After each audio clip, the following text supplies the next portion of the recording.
Hey everybody, thank you so much for coming out. You have been carefully hand-selected to attend our very first Composing Room concert.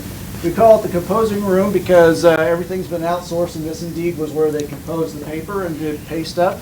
But I am thrilled that our very first concert in this series is my friend, the Reverend Wirtz. I have followed this guy for many, many years. All I can say is you're going to love it. Have fun, hoot, holler, do everything you want. We're out of water, but beyond that, we're good. Take it away, Rev. There we go. Before I go any further, ladies and gentlemen, what about an enthusiastic, astounding round of applause for these absolute go-to-hell shoes this afternoon? How about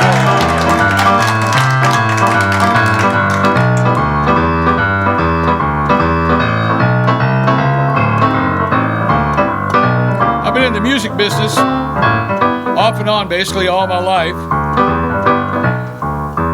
I was born in Aiken, South Carolina, and my mother was the first youth worker child psychologist that the Aiken Police Department had.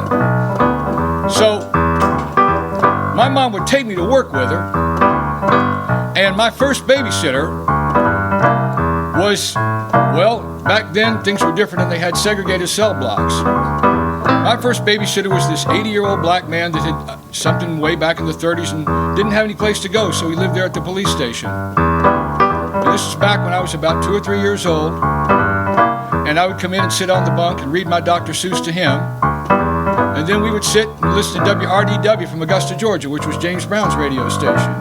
The first music I ever grew up with and that I knew and loved was the old rhythm and blues and the old gospel mainly. As I grew up, I moved to the Washington, D.C. area and grew up with soul music, and then I started playing country and western. When I was about 13, I had started playing the piano, and my mom took me to see Muddy Waters at the Smithsonian, and I saw a guy named Otis Spann play the piano, and that just changed everything. So over the years, I played around at various instruments and did things. Started writing some of my own songs. In 1979, I had the good fortune to go to Chicago and live with a guy named Sunnyland Slim. Sunnyland Slim had played piano for Howlin' Wolf. He's the guy that got Muddy Waters his break when he came to Chicago. That's how old this guy was. And he told me, he said, "Billy, blues is pretty easy structure-wise to play, but to play it right, you got to be telling your own story about what's going on with you for people to be able to relate to it." So that was always kind of a hurdle for me, because a lot of the blues was about things like being in jail in Mississippi, and that never happened. I've had some dyslexic girlfriends, but none so bad that when I asked her for water, actually did give me gasoline. So I had to start writing out of experience, and at various times in my life, you write about different things. The last few years, I've been writing about becoming a middle-aged rock and roller and still out here on the road doing it. This is a song I wrote in my mid-50s when I kind of hit that day that some of you guys can relate to, which is that day that a man walks in, you as a man walk into a McDonald's, and overnight you're no longer a dude, but you've become a sir. And you wake up in the morning and look in the mirror, and suddenly you're making life choices like going from cocaine to Rogaine. So this is a song that was on an album I had a little while back. I'm going to do kind of a couple of tunes about the aging process. This is called What I Used to Do All Night, Now Takes Me All Night to Do. Well, I got hairs growing places I never grew hair before. Places that grew ain't there no more. Time rolls on, you know that it's true. Yeah, what I used to do all night now takes me all night to do. I hang around in bars where the rock and rollers play. Now if I'm out past 8, there better be a damn good buffet. Like my high fiber cereal, well, I'm just passing through. What I used to do all night, yeah, it takes me all night to do. Listen to me. I'm aged and mellow like a good cut of steak.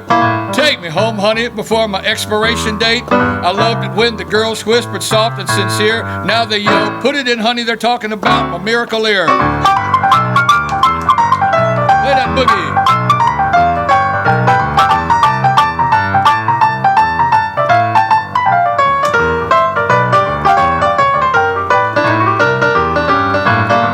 One more time.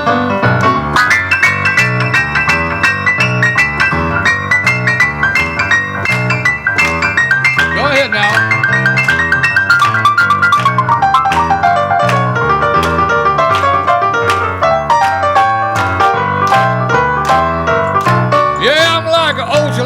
I'm getting kind of creaky. The ride's good, honey, even when my springs get squeaky. Goes into gear with just a little bit of persuasion. The rear end wobbles and backfires on occasion. Like Lancelot told Guinevere, I love you, but it's rough. Once a king, always a king. For me, once a night, that's enough. Now I was rocking my baby, she said. Reverend, oh, yo, my daddy, yo, my granddaddy. Can't let you go. Don't get too happy. I'm going to give you a tip. You meant to grab the Astroglide. I think you grabbed the Polygrip. Closer to a senior menu than I am to 22. What I used to do all night, well, takes me all night to do. What I say? What I used to do all night, now takes me all night to do. So what I used to do all night, hey, take me all night to do. Yeah, it does. All right. We're going to go down to New Orleans for a little bit of that Cakewalk.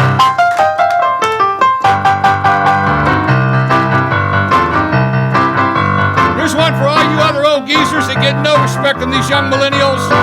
It's got a sing-along part. Get ready. Well, I used to kick out the jams. I did.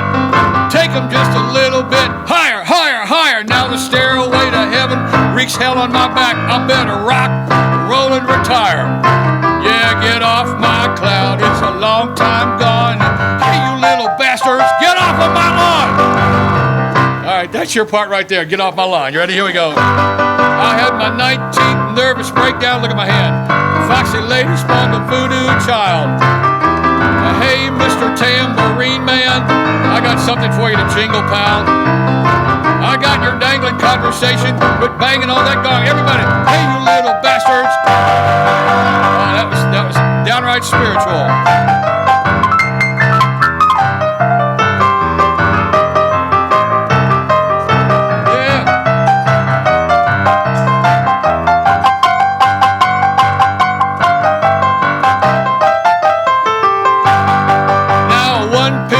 To make me larger. Now it helps control my gout. Malox helps when it's a gas, gas, gas. Green onions make me twist and shout. I let the sun shine in and rub my 30 block on. Here we go. Hey, you little bastards. All right, one more verse. And this one here is probably going to be a first for all of you folks that have either played music or listened to music all your life, because this next verse contains the word urologist. And I think it's probably the first song you've ever heard that uses the word urologist in it. Well, I went to see my urologist. You know that it was kind of a drag. He said you better take a load off Fanny before Papa needs an out brand new bag. I let the sun shine in and rub 30 block on. Help me, hey you little bastards. Yeah, get off my cloud, it's a long time gone. Hey you little bastards. Yeah, get off my cloud, it's a long time gone. Hey you little bastards, get off of my lawn. Hot damn it. All right. Somewhere along the way, if you're doing musical humor, you're called upon to do some song parodies, and I don't really like to do song parodies a whole lot, but every now and then one kind of falls in your lap. This is one by a group called the Shylights. You might remember the Shylights did this beautiful love song, and the last time I was out in California, I got my my library card, and I'd been in the library all day reading, and I was in the rental car riding along, and I heard this old song, but it kind of came out a little bit different. It goes like this.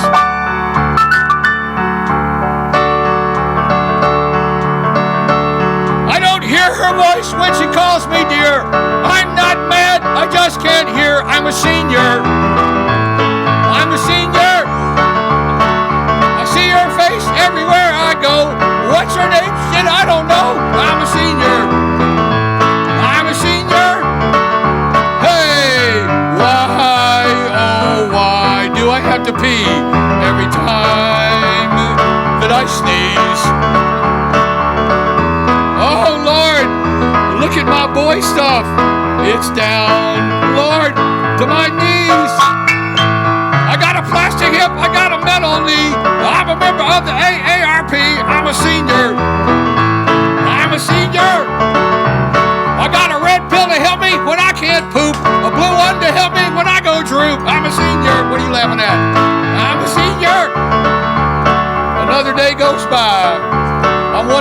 myself, did I take my softener this morning? Oh, look, there's another episode of Matlock. Now, there's some good TV. VH1 is special on Steppenwolf. Ever see them? That was a band. I wonder if John Kay has problems these days with his prostate gland. He's a senior. I'm a senior. I'm a senior. I'm a senior. We're all seniors.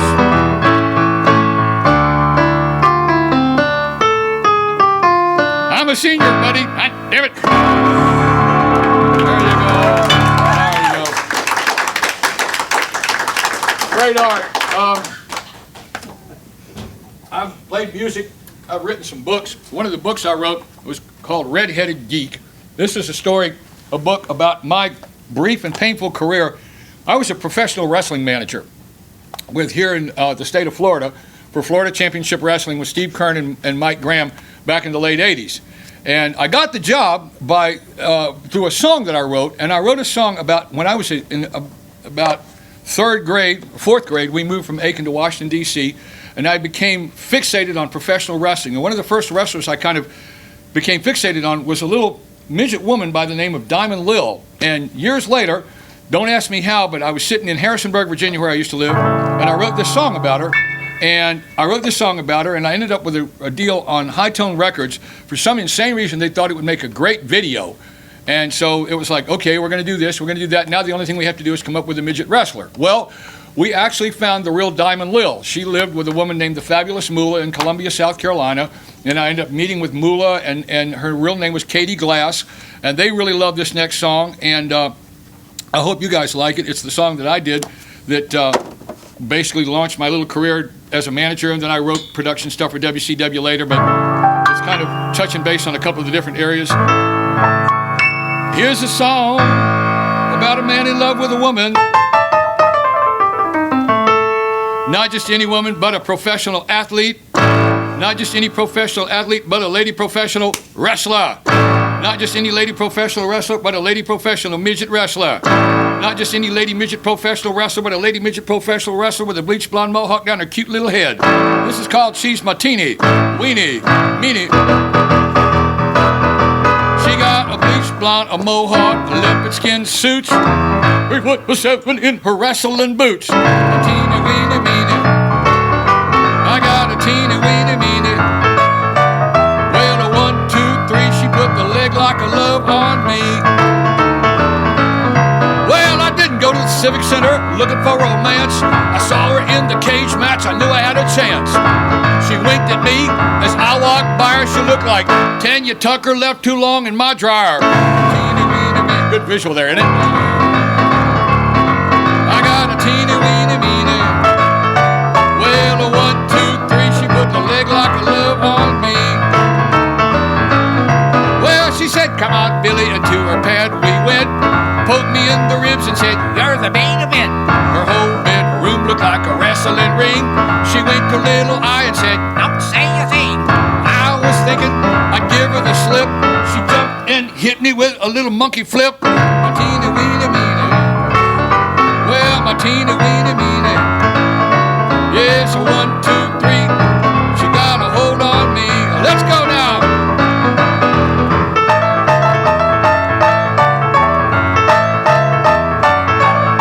That's right, baby. I'm your champion. I'm the belt holder of your heart. You don't believe me? I'll see you in the Omni. I'll see you in the Sportatorium, in the cage with the lights out. It don't matter, baby, because you can run, but you can't hide. Woo!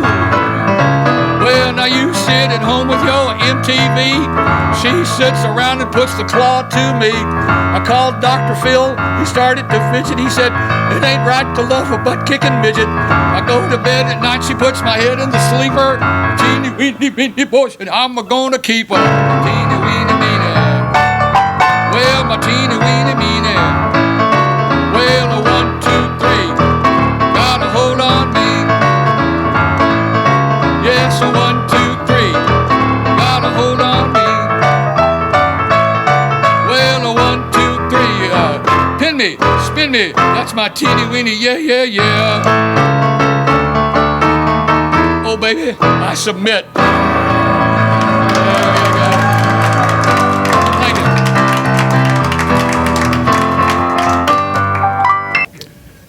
I do this for one of my buddies in the music business here who's been on the road all his life as well. And you live in Waffle Houses and truck stops. And there was a time when we were living in truck stops and going from gig to gig. And you would always hear songs by a guy named Red Sovine. Red Sovine did Phantom 309. And he did, what else? Teddy Bear. And he did Giddy Up, Go Daddy. And all these kind of really interesting and unique little story songs. And I really dug Red Sovine a lot. And of course, the first guy that really opened up my ears to music was Elvis Presley. And the first record I bought was Kissin' Cousins by Elvis. And then the neighbor next door, this guy, Mr. Castle, said, "Here, if you call this music, you can have it." And he gave me a copy of the Loving You album with Teddy Bear and all those great songs, which were truly some of the greatest rock and roll ever recorded, because he had the Jordanaires and Floyd Kramer and all these A-list players on there. And they made these records in little tiny rooms, and just magic came out. At any rate, I always felt real sorry for what happened to the guy, because he was kind of a frustrated gospel singer in the end of the story. But at any rate, I've written a lot of songs that a lot of people say this might be their favorite song that I've ever written.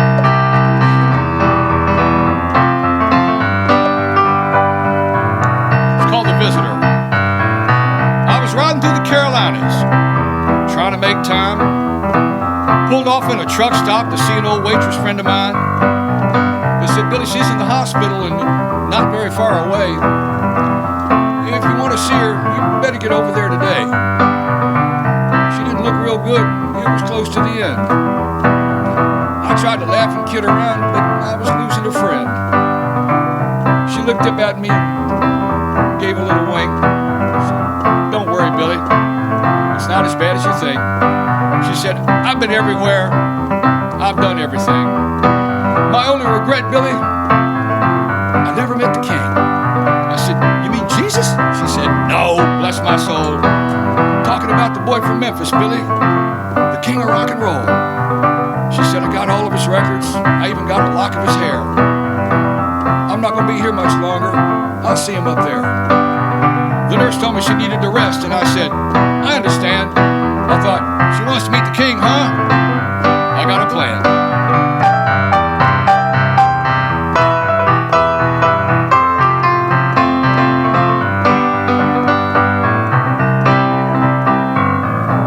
Grabbed some yellow pages sitting by the elevator.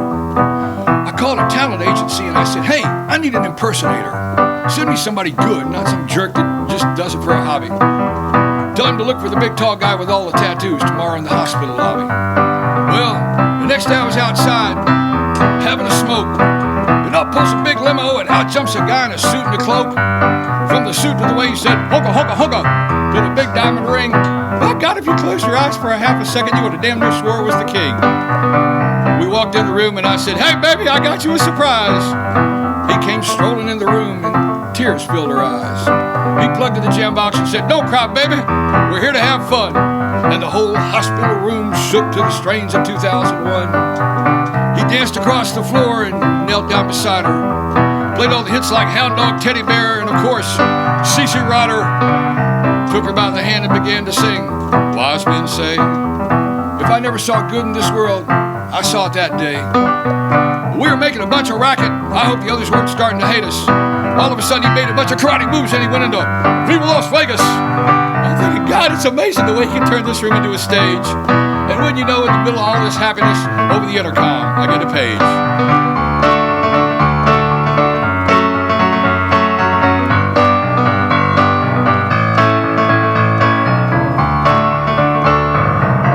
It was a guy from the talent agency, and I said, "Man, thanks a lot. Oh, this guy you sent us, man, he's nothing but hot." He said, "Hey, mister, I know you're upset. Look, that's okay. See, the impersonator was in a car wreck, and that's why he never showed up today." I said, "What do you mean he didn't show up?" He said, "He didn't. I got to go. That's all." And then I saw a soft light come from the room at the end of the hall. I ran as fast as I could, but he'd vanished into space. Gladys's eyes were closed, and there was a smile on her face. And then I found the little note that read, "Thank you, Billy, I'm touched. Now, Elvis and I have left the building, but thank you. Thank you very much." It's a little song called The Visitor. There you go. All right, let's go down. I wrote this song years ago when I lived in Harrisonburg, Virginia.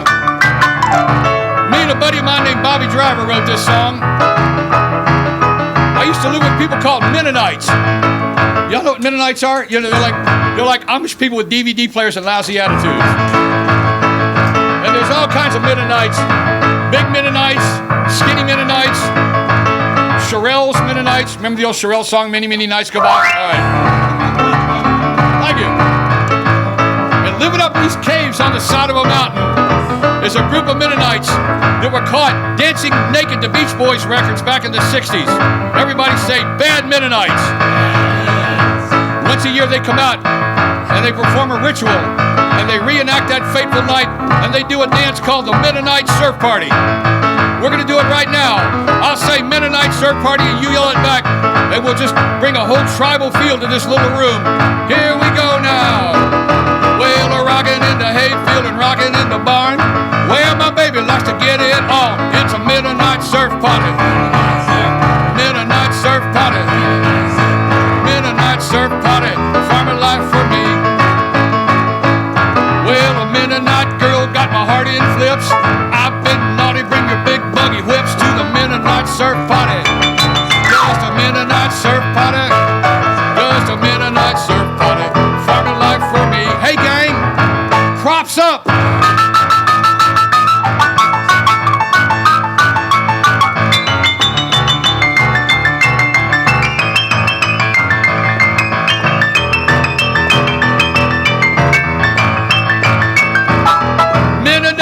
Women neglecting their cows, putting spinner rims on the buggies now.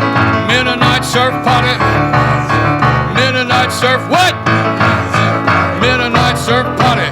Farming life for me. Just a Mennonite surf party. Farming life for me. Just a Mennonite surf party.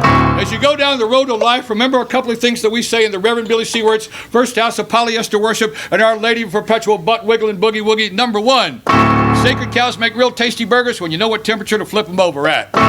Number 2, one-man sushi will always be the next fella's fish bait. Number 3, 2 wrongs that never made nothing right, except maybe in Palatka on a good Saturday night. Number 4, never sweat the petty stuff, but always pet the sweaty stuff.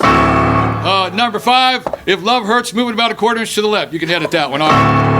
Number 6, when in doubt, remember the words of Granddaddy Wirtz who used to say, Billy, William, just remember there ain't but 3 kinds of people in this world, those who can count and those who can't. Number 7, when in doubt, remember the other words of Granddaddy Wirtz who used to say, Billy, William, just remember, never judge a man till you walk the mile in his shoes. That way, if he's an asshole, you have his shoes and you're a mile away. And last but not least, as you go through this world, always remember that it is better to have loved and lost than to have to live with that frickin' psycho for the rest of your life. Just a Mennonite surf party and a farming life for me. Y'all have been absolutely wonderful. I'm Reverend Billy C. Wirtz. Thank y'all so much.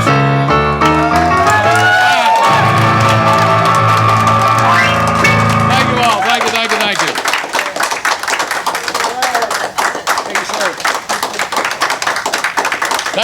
you. Thank you all very much. Thank you. We didn't have film on the camera. Can you do this all? Okay, yeah, sure.